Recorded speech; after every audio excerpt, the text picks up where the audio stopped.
Right then, I need to talk about what's happening because I genuinely cannot let this slide anymore. We've got Trump loyalists out here claiming victory after victory, while the actual results tell a completely different story. And I'm supposed to just nod along? No, absolutely not.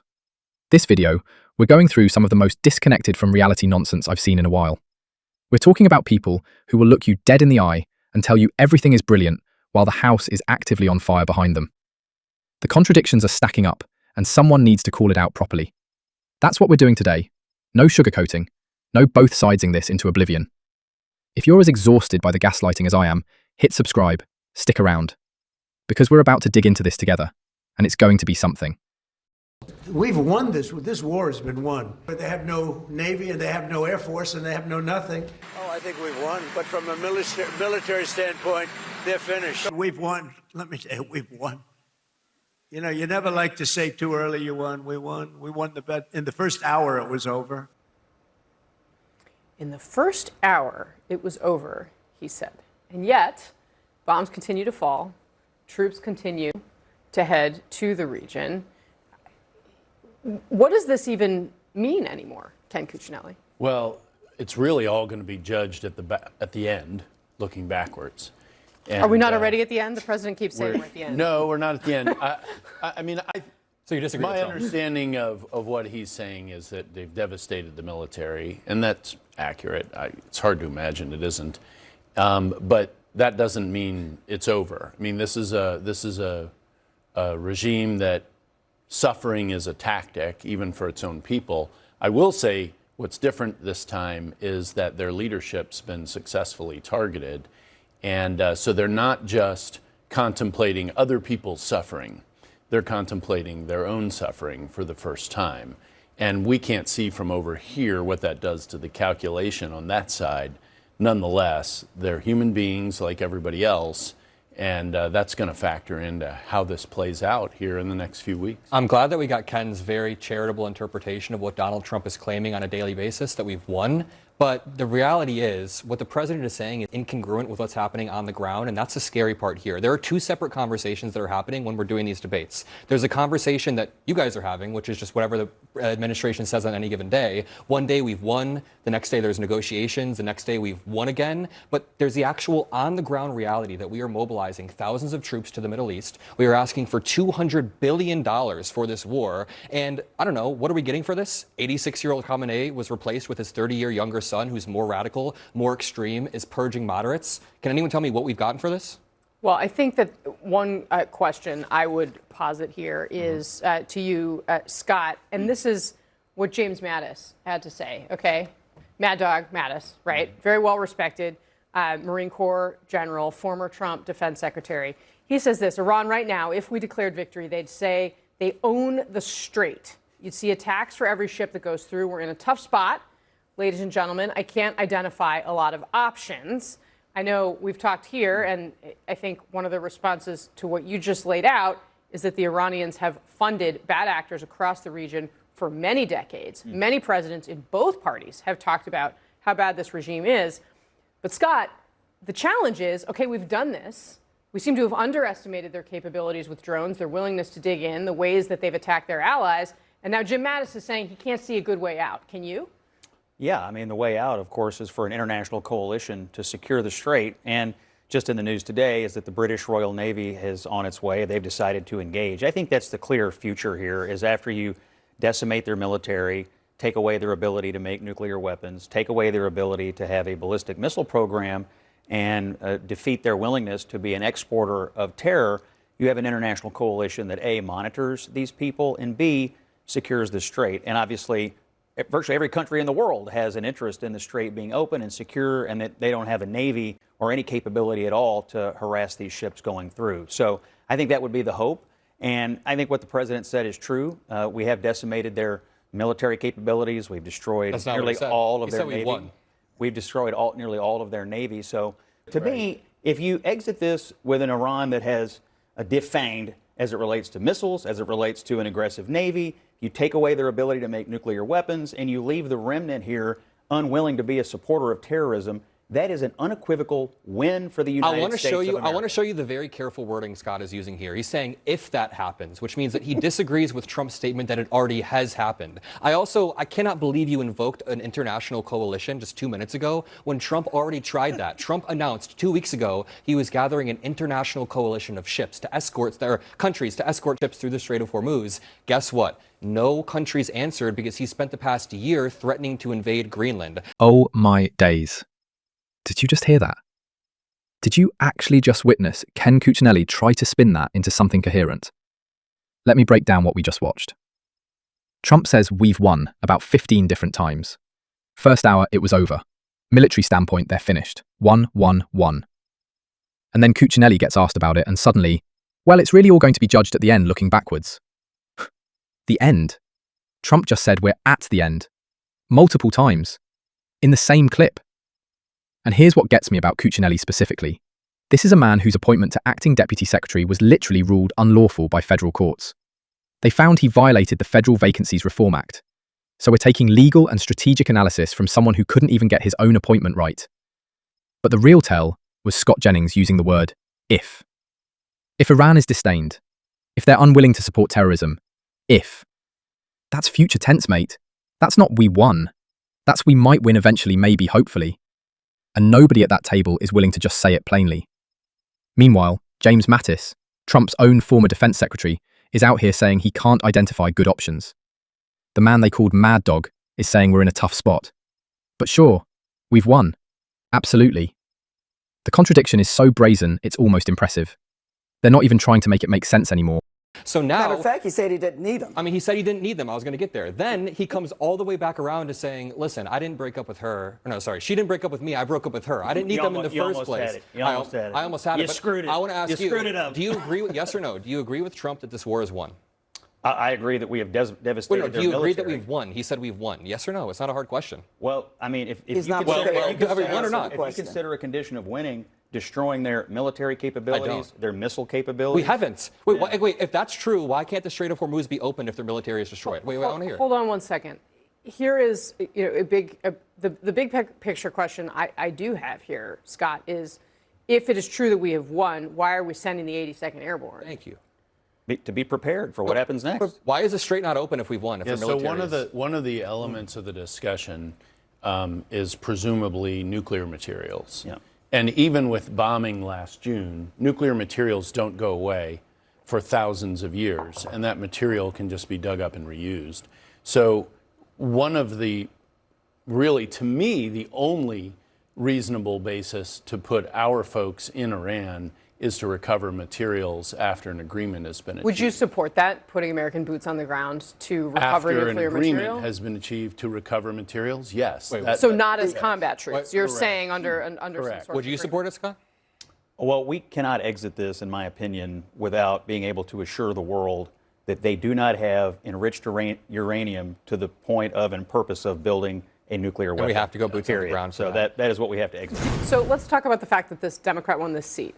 Adam. Yeah, I mean, as funny as it is that this seat is Donald Trump's Mar-a-Lago district, I think that the reality is prices are squeezing a lot of Americans. I know that people in my generation do not like to see $4 gas. People in my generation were already feeling the pain of the tariff tax that Trump imposed on American families in 2025, which was a $1,000 increase for American families. You can add in the ACA subsidies, those compound. But the real thing that I'm concerned about right now is the national debt. The national debt added $8 trillion in the last 2 Middle Eastern wars, and now we pay $1 trillion per year just on the interest of that debt. And what are we doing? Spending tens of billions of dollars on another war that could last who knows how long. It's a lot of money, and I do not want to be dealing with this debt crisis for my entire life.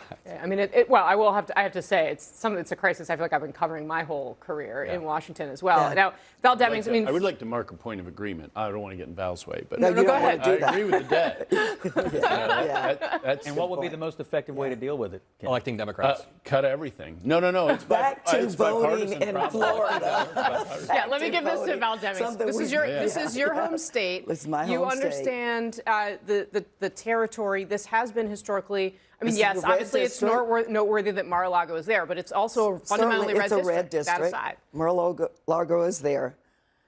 But Representative-elect Gregory said it. She focused on the issues that people care about. And at the end of the day, people want to know, how's my life better because of the decisions that are being made by the people in office? Her opponent put the president front and center, who also said that he had the full and complete endorsement of the president. Emily focused on affordability. The president said it was a hoax. People don't like paying $4 for gas. They are worried about their future, their children's future, the cost of housing, the cost of rent, all of the things that affect people's lives every day. She's a small business owner in Florida. She knows what people are feeling and what they are going through. And they elected her because they want to see someone who sees them in office. It is ironic that Republicans lost this special election. They're going to lose around the country come the midterms because of the same exact type of policies that honestly Scott has been advocating for on here. Tariffs on the American families. People do not like that. This Iran war has increased gas prices. We have the ACA subsidies being cut. I mean, they continue to advocate and pass these policies that American families feel the effect of, then it backfires in the midterms. This is going to be a big blue wave. It already was going to be before the war in Iran, and this is the most visceral change that we've seen so far. And now we're pivoting to the real cost of all this, because that young commentator just laid it out perfectly. $4 gas. Tariffs hitting American families to the tune of $1,000 annually. ACA subsidies getting slashed. And here's what absolutely floored me watching this. A Democrat just won in Mar-a-Lago's district. Trump's district. The place where he literally lives. But let's talk about what Adam said about the national debt, because this is crucial context that doesn't get discussed enough. $8 trillion added from Middle Eastern conflicts. $8 trillion. And now we're paying $1 trillion annually just on interest. Not paying it down, just servicing what we already owe. And the proposed solution from the MAGA crowd? More military engagement, more spending, more debt for future generations. And Val Demings hit something important there. Emily Gregory won because she focused on what actually affects people's lives. Housing costs, rent, the stuff that keeps families up at night. Meanwhile, her opponent went all in on Trump endorsements and loyalty pledges. Full and complete endorsement from the president himself. And it backfired spectacularly. This is what frustrates me about the Bannon strategy we're about to see. He's out there at CPAC floating ideas like deploying ICE at airports as some kind of test run for election involvement. That's reportedly his framing, a test run. For what exactly? Because federal law explicitly prohibits armed federal officers near polling places. But that doesn't matter to these people. The law is just an inconvenience to work around. When I drove to the airport today, I passed by 2 gas stations and I was paying attention. American families are paying attention to this.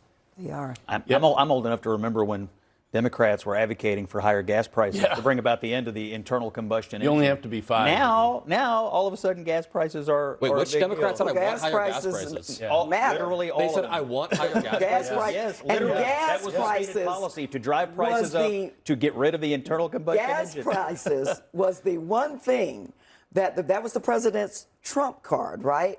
That gas prices were going down. He just said that a couple of weeks ago at the State of the Union. Gas prices are going up because of the war that he has not even clearly explained to his voters why the gas prices are going up, why we're in the war.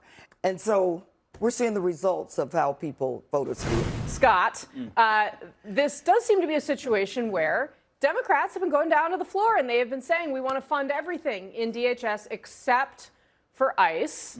It does seem like, and we were having this conversation in real time at this table last night, that Senate Republicans were able to convince the president that they should do a version of that. Yes. That they would try to do the ICE and the border enforcement funding along with the voter things that the president wanted in a different way, and they would fund DHS.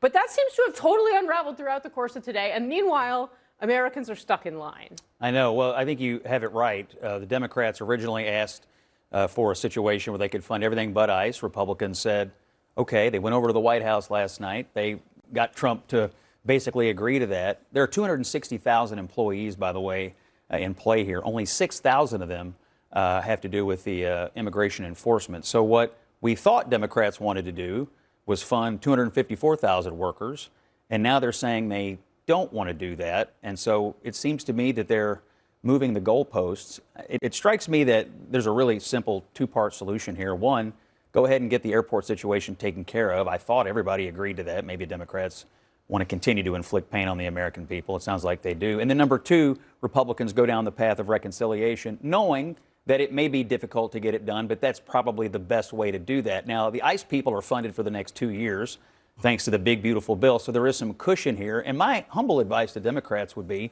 if you want to make policy changes to ICE, the correct vehicle for that is when you do the next full year appropriations. That's when you can ask for things. But right now, the priority ought to be A, pay these poor TSA people. B, get the American people moving And again. FEMA. And C, Wouldn't it be nice to wait 4 years? say what you were going to do. Go ahead and follow through on what you were going to do yesterday, which is fund everything but ICE. Wouldn't it be nice to wait 4 years and make those policy changes? But you know what? 2 Americans have died on the streets at the hands of ICE agents. And as a former law enforcement, what Democrats are asking for, it's not unreasonable. Body cameras, clear identification to identify yourself, and to remove the mask. You don't see police officers, local police officers on the street walking around like that. And in terms of the TSA, we know that Republicans in the Senate and in the House give this president whatever he wants. If this president wanted to fund the TSA, you're saying they don't give this president anything and everything he wants? Well, if this president want to work with him, but they need wanted 7 votes here. So to fund 7 the TSA, 7 votes. they would be funding the TSA. Hold on. Did he just say maybe Democrats want to continue to inflict pain on the American people? That's the framing we're going with? Because last I checked, it was this administration that shut down the government. It was this president who created the chaos at airports. And now suddenly wanting body cameras and clear identification for federal agents makes you the villain? Let me add something this clip didn't mention. Scott Jennings sitting there acting like funding 254,000 workers is some generous compromise. This is the same administration that reportedly had ICE agents allegedly involved in incidents where 2 Americans have died. 2. And asking for basic accountability measures, body cameras, visible identification, removing the masks, that's now inflicting pain. The goalpost line is rich, coming from people who literally changed their position overnight after a White House meeting. They agreed to something. Trump apparently signed off. Then it unraveled within hours. But sure, Democrats are the ones moving goalposts. And can we talk about Val Deming's point? Local police don't walk around masked and unidentifiable. That's not law enforcement. That's intimidation by design. The fact that basic oversight is treated as some radical demand tells you everything about how they view accountability. What's maddening is the framing that wanting federal agents to follow the same standards as local cops is somehow obstructing government. No, it's called oversight. It's called democracy. And the fact that 7 Senate votes couldn't even get TSA workers paid while this administration plays political games with airport security, that's the pain. That's the real story here. And we need to find a way to pay the most vulnerable group with the most important job at the airport, get them paid. Can we just have a Senate lesson here? It takes 60 votes to do this. There are 53 Republicans. Forbade that, Scott. I know, but that's because it obliterates her argument. I mean, that's why you forbade reconciliation, not filibuster. That's true. Adam. The 2-step solution you laid out would be good, but you're forgetting the 3rd step, which is them bringing it to Trump and Trump shooting it all down. Democrats gave... He'll do it. Well, okay, so your 2-step solution got blown up by the very guy that you're defending, but he'll do it. Yeah. okay, we'll see about that. Number one, We won't, because Democrats won't vote for it. no, what are you talking about? Call his bluff then. He'll do Democrats- his would you say bluff. Democrats Exactly. call his bluff? He'll do it. Call his bluff. Democrats, The TSA is not being paid because the president could care less Democrats- about Sounds like the them not being Democrats should paid. sign off Listen, on this. Democrats, please put up a bill for the 8th time to fund TSA because Republicans have shot it down the And first the 7 Coast Guard. times. It was filed today. We tried Let's fund 7 the different Coast times, Guard. and It was filed Republicans today. keep And shooting the it down. Secret It was Service. filed today. All right, so Everything there you does want was actually filed seem to today. be some consensus here, which is that the Yeah. whole thing should be funded. want to pay TSA. Well, it does seem to be that Schumer said he won't do it, Adam. This Trump the is news. holding it up. We literally just laid out Trump that Trump is is in a holding it up. separate branch of government. This is the He Senate. told the Republicans We're talking The about. Republicans I do recognize whatever great he civics was just a wants couple of them weeks to ago for you, do. but Right. this is a different Good one, branch. Now, y'all know All right, that's I want to Stop it. reorient this Y'all know that's conversation true. slightly. You know Okay. it's true. No, if you The say camera Trump is only going to against look at this, me right the now. I'm Republicans sorry. are Yes, against thank you. Okay, hello. So we're going to look and see what Steve Bannon had to say about ICE agents at airports, because of course, we've been looking at how everyone's engaged in their own version of political theater and brinksmanship and trying to look like they're the ones who've saved the situation, et cetera. one thing that happened here was that the administration sent ICE into the airports, right? Definitely a lot of political layers to that decision. But Steve Bannon posited that it was actually about much more than just this current crisis. Let's watch what he had to say, and then we'll hopefully talk, not yell about it. Watch. We can use what's happening with these ICE helping out at the airports. We can use this as a test run, as a test case to really perfect ICE's involvement in the 2026 midterm elections, sir. Yeah, I think we should have ICE agents at the polling places. I think it's perfect training for the fall of 2026. Look what happened. They moved everybody along. People get there quick. They vote quick. Maybe every now and again they pull somebody line. Hey, yo, ID? Got an ID? What's he playing at here?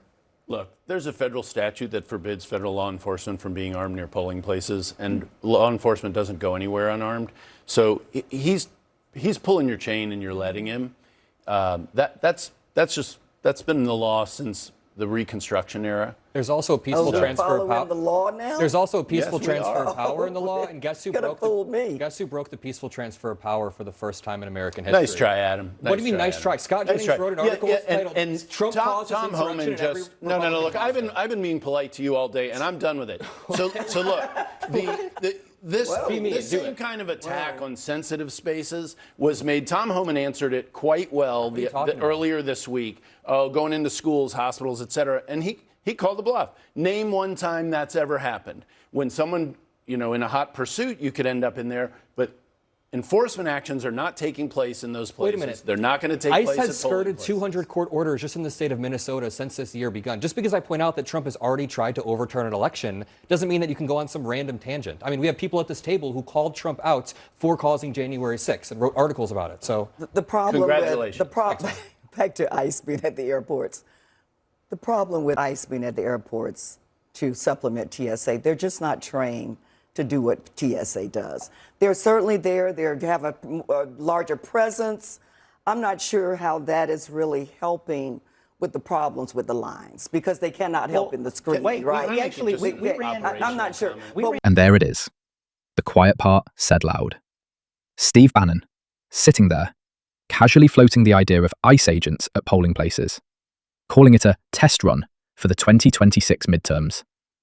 And I want to be very calm about this, because I think the gravity of what he's suggesting deserves more than outrage. It deserves precision.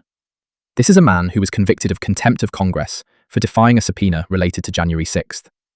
The Department of Justice only moved to dismiss that conviction last month because this administration is systematically unwinding accountability for Trump allies.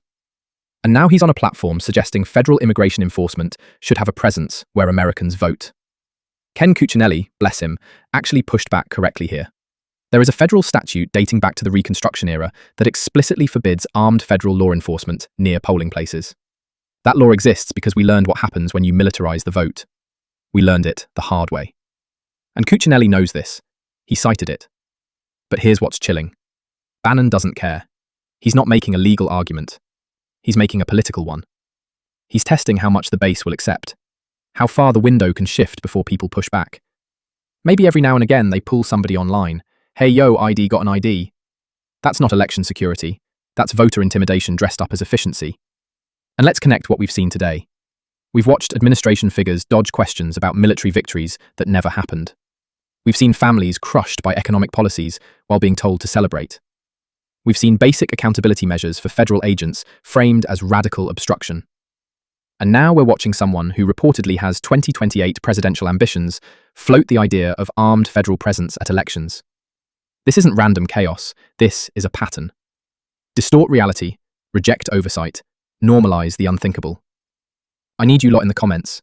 Tell me I'm not losing the plot here. Because when someone who helped orchestrate January 6th starts talking about perfecting federal involvement in elections, that's not hypothetical anymore. That's a preview. If you want more context on how this administration has handled foreign policy with the same level of accountability, I did a video recently breaking down what a former Pentagon official revealed about their Iran strategy. Worth your time if you're trying to understand the full picture. Subscribe if you haven't. Share this with someone who needs to see it. And I'll see you in the next one.